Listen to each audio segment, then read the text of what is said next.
হালাল রিজিকের ব্যবস্থা করে দিন এবং রিজিকটাকে প্রশস্ত করুন, আমিন। তো রিজিক লেখা হয়ে গেছে।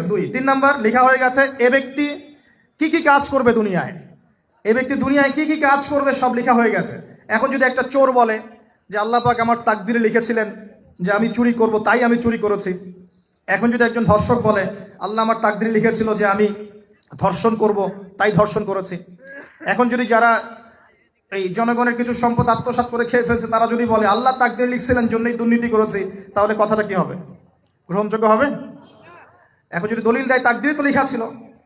এই আকীদাটার নাম হচ্ছে জাবারিয়া আকীদা। কি আকীদা?